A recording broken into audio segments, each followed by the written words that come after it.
Alright, let's jump right into it. What's up, everybody? Happy Friday. Today I want to talk about everything nutrition and kind of following up a little bit more on that masterclass that we had a couple weeks ago, and also the 21-day challenge that we started this Monday. To give you guys kind of a SparkNotes version of the 2-hour masterclass that we had, and also to give you kind of to finish up everything with the structure behind how we actually ran the challenge, right? So when it comes to nutrition overall, just to get right kind of into it, there's always the conversation around calories and macronutrients, which tends to be majority of the focus, but there's also little nuances like how you're eating, the time of your eating, little fasting windows, like these other little kind of details that make a bigger difference and actually help build systems to keep you in a deficit or keep you in whatever the goal might be, right?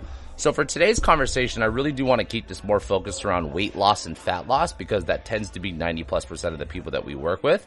So for those that maybe want to gain some weight or have a little bit more kind of specific details on composition changes and things like that, that's not going to be so much the conversation today. We're going to be focused more on the majority here. So to jump right into the calorie part, remember this. From a longevity standpoint, from a health standpoint, from a weight loss standpoint, from a fat loss standpoint, we do want to be in a deficit. So the overarching kind of thing that we want to come back to is, yes, calories need to be in some level of a deficit for those goals to be met. Now, maintenance and a surplus are going to provide different goals. I personally try to eat closer to my maintenance because I don't really want to be losing weight, but I also don't really care to gain weight because I also want to reap some of those health benefits, right? So you get majority of that around the maintenance and deficit area, right? If you're someone that's trying to gain weight for a sport or a specific event or just for, own aesthetic goals, yes, being in a surplus needs to be kind of your overarching goal too. So for today, we're going to be focused around how do we create systems that keep us in a deficit more importantly, right? So the calorie in, calorie out model tends to only focus on calories, which I agree with on the overarching concept and principle of it, but we need to remember there's so many other details that go into it, right? Like 2,000 calories of crap food versus 2,000 calories of healthy food are two completely different reactions on how your body actually processes those calories. But more importantly is we want to find systems that make it easy and sustainable to maintain the deficit over time, because that is generally going to be the hardest thing for most people. Losing weight's not rocket science. Staying consistent with it, that's the hard part. So just to kind of, before I go into this next chapter, when you think about calories and the deficit that we need to create, we want the deficit to actually be pretty slim, right? So just to make something up, if I have 3,000 calories a day as my total energy expenditure, I don't want to be 20 or 25%. That's going to be I do want to be 20 or 25% max under that number, right? Now, reason why I make that max is like, let's just make something up. Let's say you're burning 3,000 calories, like I just said, and you eat 1,500 calories a day. What happens when you create a huge deficit is your basal metabolic rate, your non-exercise activity, thermogenesis, all the other things that kind of are part of your total daily energy expenditure are going to start to slow down. And the reason why you're slowing down is your body's going, well, shit, you're not giving me enough energy and food and nutrients. So what we're going to do to help mitigate this so we can actually kind of defend ourselves is we're just going to slow the whole thing down. And you'll see like little things, like your energy is going to obviously dissipate first. You maybe going to be twitching less. You're going to be blinking less. Like your body will do all these things that you won't even notice to actually reduce the energy expenditure overall. And we saw this with the case with Biggest Loser in the show when they did all the research on why these people were gaining the weight back after the show. And the reason why is because they dieted them so hard in such a strict deficit and trained them so much every day that when they went back to their lifestyle, they didn't go back to normal before the show, but maybe they went past a little bit more into a normal life than the Biggest Loser. And then their metabolism was so shot from the 6 weeks or 8 weeks or whatever it was that when they went back to it, that metabolism dropped so low that even though they were just eating less than they normally were, it was still above the threshold of what their metabolic rate was. So the body ends up gaining weight back. In most cases, most people even gain more weight back. So in order for us to prevent that from happening, we want to take this long-term sustainable approach, and we do want to take the slow route there, right? As much as most people don't like hearing that, you really do want to take the slow route because it's the best thing overall for your health and the sustainability of those results, right? So second part that comes into the conversation is going to be macronutrients like protein, carbs, and fats, and I always like to add 3 more, which are going to be fiber, water, and alcohol. The composition of these meals, like we were just talking about, is going to be very important. When it comes to weight loss and it comes to health, the one macronutrient that most people tend to be really, really, really low on is going to be protein. Number 2, water tends to be an easy one. Number 3 is fiber. So I always like to start with these 3 basic ones is let's focus on protein, let's focus on fiber, and let's focus on water. When it comes to carbs and fats and alcohol, these tend to be things that are pretty easy to over-consume on, so I tend not to put a lot of my effort on what we're adding to those areas, because obviously most people are probably already in a surplus. So instead of taking a mentality of what am I removing, let's focus on more of what we're adding into the diet, right? Because it's just an easier mindset to kind of approach dieting and nutrition overall. And also, when you look at kind of the thermic effect of food, you know, when you think about calories out, there's BMR, which is basically the amount of calories your body burns at rest. There's non-exercise activity thermogenesis, which is, you know, me talking to you guys, walking around day to day, things like that. Then there's exercise activity thermogenesis, which is dedicated exercise. And then there's TEF, which is the thermic effect of food. The thermic effect of food is basically saying that food has to pay a toll going through this digestive process. And every food, macronutrient composition-wise, has a different percentage of thermic effect on the body. Example, protein, 25 to 30%. Meaning, you have 100 calories of chicken breast, you're going to burn almost 30% of those calories just in digestion alone. So you technically are only net 70 on calories. Carbs are going to be anywhere from 8 to 12. Obviously, there's going to be a lot of variability in there between processed, ultra-refined foods or fibrous type of foods that are whole and natural. And then fats are going to be 3 to 5%. So the composition of your meals is also going to dictate some of these deficits. So if you have someone that's eating 2,000 calories of majority of carbs and fats, you have someone that's eating a lot of carbs or protein and fiber, client B is actually going to lose more weight just because they're creating a deficit just alone by the foods that they've done, right? Or they're eating, right? Nothing by the exercise, nothing by anything else. It's just alone on the food, right? So when it comes to macros, yes, the importance of macronutrients and how you split up the composition of your percentages based off your body type, based off your goal, are going to be really, really important, right? Because also remember this, everyone's macros should not be the same necessarily because there is different body types. Some people they're not as insulin sensitive, so these are people that maybe need a little bit more protein and fat in the diet. There's someone like myself that's a little bit more ectomorphic, where I can take in more carbohydrates and be okay with it. So different body types are going to dictate percentages, but the one thing that does kind of tend to be a staple is protein, water, and fiber for me when I look at goals. And just protein and water alone, it's a pretty easy one to think about. Is protein generally an easy goal? The ceiling is going to be 1 gram per total body weight a pound, right? It's a total pound of body weight. Sorry, I'm saying that backwards.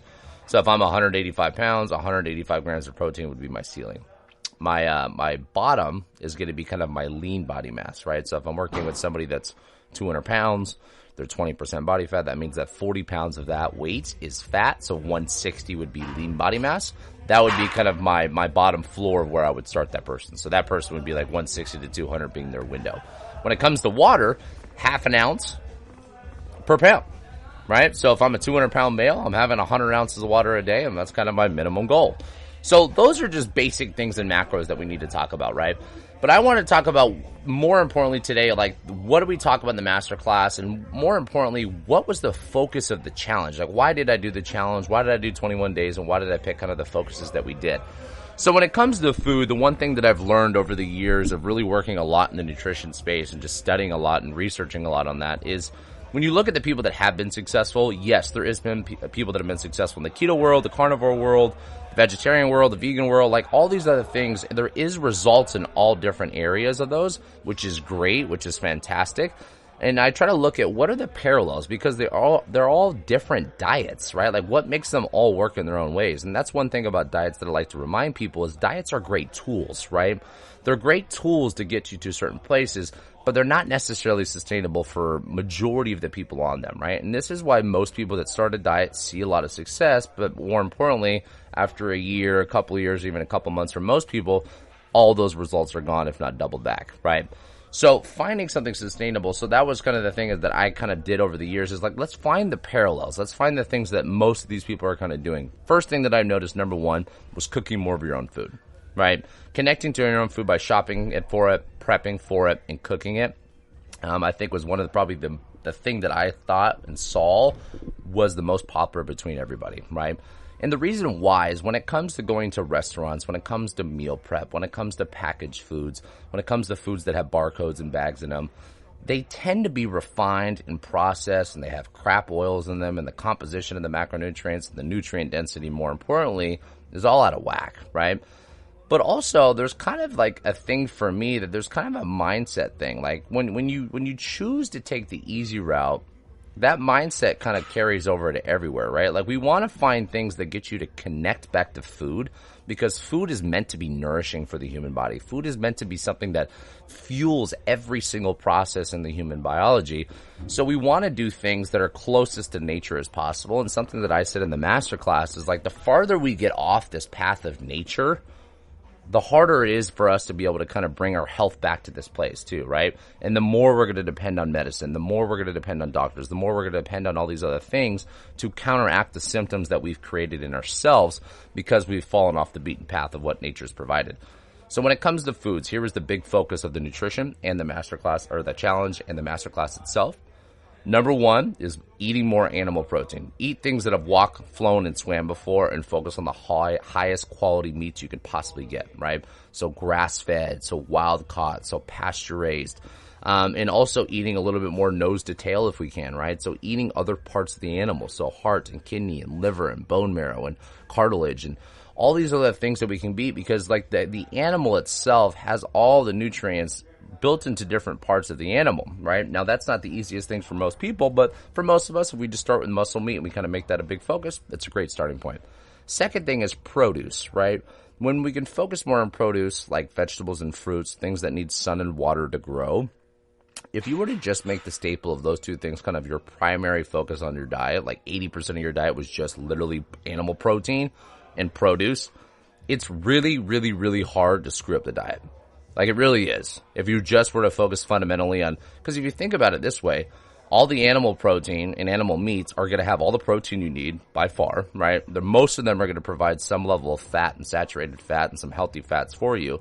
And then all the produce is going to provide all the fiber and carbohydrates that you would need from there. So in itself, when you look at produce and protein kind of being the overarching focus of today's conversation, if you make majority of your meals built around that, it's a really, really easy way to kind of stay successful versus always relying on packaged foods and meal prep and restaurants, because all these little things that you're not paying attention to, such as the oils or how it's prepped or the convenience of just having things that are processed and refined and the grains and all that good stuff, like those catch up to you. And even though they don't make a huge difference in kind of the acute, they do make a huge difference in kind of the long-term play when we look at health overall, right? So my big focus with everything was trying to get everyone to connect back to, let's go shop again for our food, right? Getting back to maybe focusing on farmer market, right? Going back and shopping local and talking to farmers around you and talking to the people that actually grow food and get food from local places. Not only do I like the concept of supporting local, obviously, as a small business owner, but also when you look at food, it's an easy way to connect back when you're actually shopping local for those things. Now, that being said, I don't go to the farmer's market that often either. So if you go into a grocery store, it's cool. Same thing. Getting produce is going to be majority of those things. When it comes to animal protein, here's one thing that I will tell you is kind of a little hack. I personally have been using ButcherBox, Force of Nature, and White Oak Pastures. These are 3 companies that I like to use for animal meats. And you can get literally nose to tail anything from these people. And they're monthly deliveries, right? So they show up in literally just like a dry ice box. So it's already frozen. And I get a monthly delivery. It costs me a few $100 and I throw it in the freezer. It's the easiest way to keep animal protein on me, so I know I'm never going to be short on protein, A. And B, when it comes to shopping all the time, the thing that is kind of a pain in the ass is feeling like you always have to go shopping. So things that I like to shop in bulk for are meats, right? Because meats are an easy thing to stock up on because you just throw them in the freezer. The things that do get old fast are going to be your produce, right? So your fruits and vegetables are things that you need to be having fresher. So when it comes to just shopping overall, one thing that I would suggest pretty much for everybody, and something that I've done, is just go through these companies and order monthly deliveries of these things, because then you can always have it stockpiled in the freezer, right? And then when you're going to the grocery store or the farmer's market, you're only shopping for a couple things, right? You're shopping for your vegetables and you're shopping for your fruits, right? The only thing when it comes to like packaged foods, so part of the challenge was trying to remove all foods that have barcodes or in bags or in boxes. Besides kind of a couple things, like rice was something that I allowed as like an easy digestible carb. Some fats obviously are still in containers. So when you look at butter or olive oil or, herbs and spices, those kind of things. But for the most part, when we think about the concept of just kind of shopping around in a perimeter, that's going to be kind of the overarching goal of what we're talking about here. So if we can keep the primary focus built around these foods, it's really, really hard to just screw up the diet in that place. So that's kind of my just foundation of everything that I come back to when I talk about this challenge, right? And then some of the other details that we kind of built into it and some of the things that we went into a little bit more, and I'm not going to get too deep today on talking about those things, is kind of how you're eating and when you're eating, right? When you're eating is more talking about these fasting windows, talking about eating more meals versus snacks. And, you know, the reason why is we need to remember this, is when your body eats, especially when it comes to carbohydrates, certain foods have different responses. Your blood sugar is going to go up, right? And one of the things I've noticed from testing my blood sugar over the last couple months is when your blood sugar goes up, you need to remember this. When blood sugar goes up, insulin is going to go up, right? Because insulin is the hormone that takes the sugar out of the blood, throws it into the liver, throws it in the muscle. If you are somebody that's healthy and insulin sensitive, it's okay when you have something that's carb rich in the middle of the day or whatever time of day it is, obviously. Well, I'll get into that in a second. Because your body will take the sugar out of the blood because sugar in the blood is very toxic, right? But the thing that we need to remember is insulin, when it is high, kind of halts all the fat burning processes, right? So if you're someone that's always having carbs and sugars and processed refined foods, you're naturally going to have higher blood sugar and higher insulin levels, right? Or if you're someone that's always eating all the time, you're someone that's eating 4, 5, 6, 7 times a day, your blood sugar and your insulin is also going to be a little bit elevated throughout the day. So if the goal for you is fat loss, let's focus more on meals, not snacking all the time, right? You know, so the first thing that we kind of put into the protocol is let's focus on 3 solid meals a day. For some people, even 2 solid meals a day. And not having snacks in between, right? Obviously, coffee, tea by itself, or water, that's fine, but not really having any snacks in between. And why is because we want to mitigate how often these spikes are happening. Second thing to kind of follow up between the meals versus snacks thing is then putting a window in from when you're eating. So I think we put a 9-hour window. We said from 10 to 7, those are the hours that you can eat, right? And what this does is from 7 p.m. to all the way to 10 a.m. the next day, your body's going through a fasting period. When your body goes through fasting periods, it has to find energy from different places. So what it's eventually going to do as we become more metabolically flexible is it's going to learn how to use stored fat as an energy source, right? Versus people that are metabolically inflexible, right, or borderline insulin resistant or insulin resistant already, their body is very dependent on glucose as the energy source. So they never know how to tap into fat. So it's pretty straightforward. If you want to burn fat, you got to learn how to tap into it. And learning how to tap into it requires giving your body enough time away from these shitty foods and giving your body enough away from food period in general, because these fasting periods and these periods between your meals allow your body to do the metabolic processes that it needs to do by itself organically. And it begins to tap into this fat burning process. So when we think about metabolic flexibility, and this is kind of my big overarching goal too for people, is metabolic flexibility is kind of like being a hybrid. You can use gas, you can use your battery, right?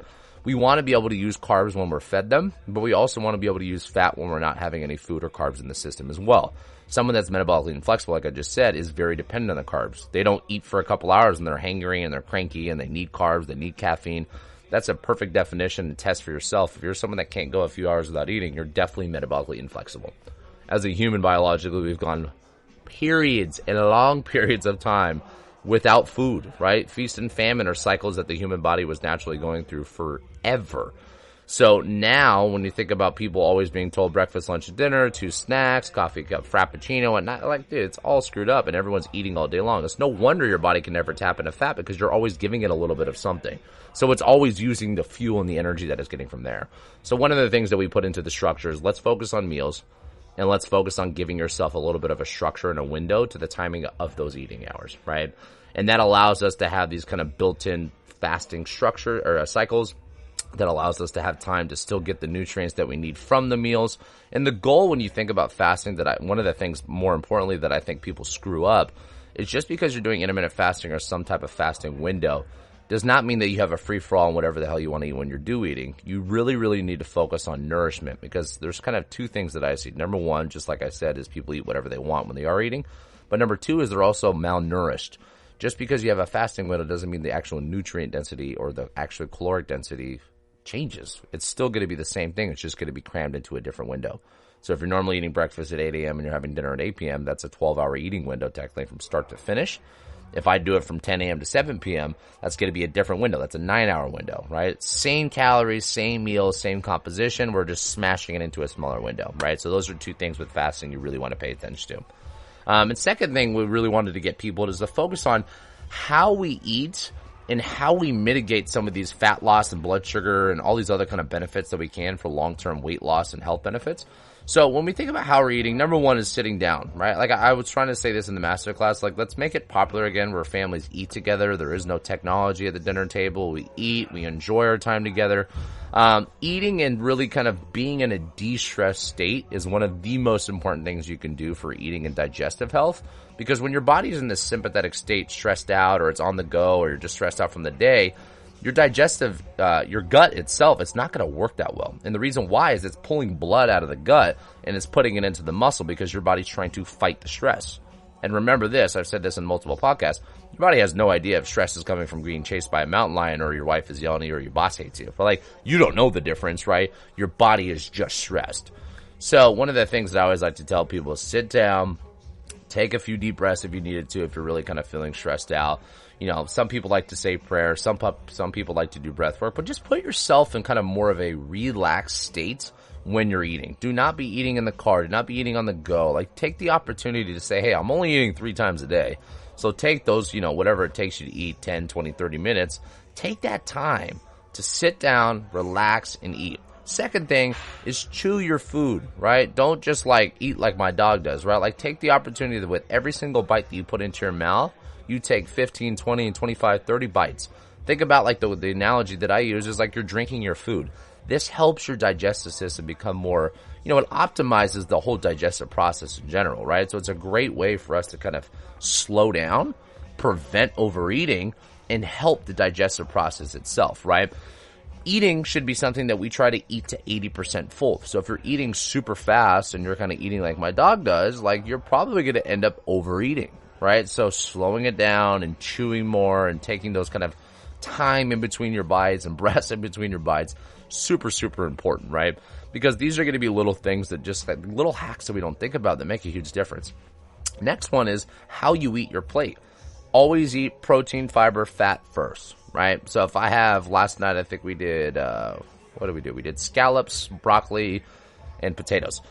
Potatoes, still technically a fibrous food, still, but it's more starchy, obviously, than broccoli. So I ate pretty much all of my broccoli and my scallops first, and then I had my potatoes last, right? What this does is, A, it helps you get the good foods in first, because most of us would eat rice or pasta or the breads first and get full on that. But second thing is it also mitigates blood sugar. That's one thing that I tested a lot when I was eating is I would eat rice first and then my protein and my fats, and then I would eat my proteins and my fat the next meal next day, and it would be a completely different response on how my blood sugar was. And we want to mitigate blood sugar as much as possible, right? I'm not going to get into too much details. I made a separate podcast on that. But eating your protein, your fat, and your fiber first, and then your carbohydrates, whatever it might be. So if it's your fruit or if it's your starchy vegetables or if it's your rice or if it's your bread or if it's your dessert, if you're out at a restaurant, whatever it might be, easy little hack that we can do to kind of help mitigate some of that blood sugar. So these are things that we don't think about. It's like, okay, we'll sit down. Cool. Easy enough. No technology. Be in kind of a relaxed state when you're eating. Chew more of every single bite of food that you put into your body, right? Eat your protein, fat, and fiber first and then your carbohydrates, right? These are the little hacks that we really kind of try to put in that make a big difference when you think about weight loss and health, right? So just to kind of wrap everything up, because I'm trying to make this as kind of quick as I can to make this more of a Spark Nuts version without going kind of too deep in the weeds, is when we look at weight loss, we look at kind of building metabolic flexibility in the body, fasting windows, meals versus snacks, how you eat is important, shopping, prepping, and cooking more of your own food. Those are kind of the overarching principles, right? The last thing that I kind of want to wrap up with everything is just the little things on top of it that you can add. So one of the things that I added on it was like trying to bring back to 10,000 steps a day. Walking is the most underrated fat loss and health loss and stress management tool in the world, right? The more we can walk, the more we can have kind of a baseline slow movement built into the day, the better everything I was talking about is going to work, right? So that's going to be a big one. Second thing is water. Water is one of those other super easy things that most people are just under on by a lot. So drinking a lot of water throughout the day is going to be one of those easy ways to kind of mitigate hunger. And it's an easy way. And for me, when it comes to water, I use sparkling water and mineral water, and obviously the water here from the gym at Flow Water. The sparkling mineral water for me kind of curbs those cravings sometimes when you do get them. Like the two things I always like to tell people if you do have kind of a strong appetite and you are trying to work on reducing some of those areas, caffeine, like coffee and tea, and then sparkling water are kind of my two go-tos for sure, right? Now, that being said, since I'm on the caffeine story, the first week, and I'm on day 4 now, I think, right, of no caffeine. I didn't do the no alcohol part because obviously we're not that good in our family with that, or our household. But that's just kind of a good way to kind of reset the body. When it comes to caffeine and alcohol, the one thing I will tell you is when it comes to caffeine, for those that did do the challenge and are going no caffeine the first week, hats off to you. Starting Monday, caffeine comes back in the routine. Trying to have caffeine from 9 to 2. Anything after 2 could be affecting your sleep just because of the 8-hour half-life. And anything before 9, your cortisol is still pretty high in the morning. So giving your body, an hour and a half, 2.5 hours to really let the cortisol to come back to a, not a baseline, but come down a little bit more, because caffeine is a stimulant and it is going to be something that's going to drive up more stress response. So if you have cortisol, which is a stress hormone, high, and you're putting a lot of caffeine in the system at the same time, you're kind of doubling up. So one of the things that we put in there for a structure was like, hey, caffeine only from 9 to 2 p.m. That's the goal, right? Alcohol, minimize it as much as possible. If you are having alcohol, a glass or 2 of red wine, cool, good. You get some health benefits with the polyphenols, resveratrol. If you are doing drinks, hard drinks, you're going to be like clear, like vodka, gin, and things like that. Maybe a better choice. Alcohol is just one of those things. It's kind of like sugar. It's like, yeah, you want to try to remove it as much as possible. But for me, I'll speak out of my own kind of shoes here. It's a hard thing for me to remove. It's just something that me and my girlfriend love to have as dinner pretty much every night. But if I only have 2 glasses of red wine a night, I'm okay. I still sleep okay. Everything's fine. My energy's good. When I get anything past that mark, that's where I start to kind of have sleep gets affected and all the other stuff.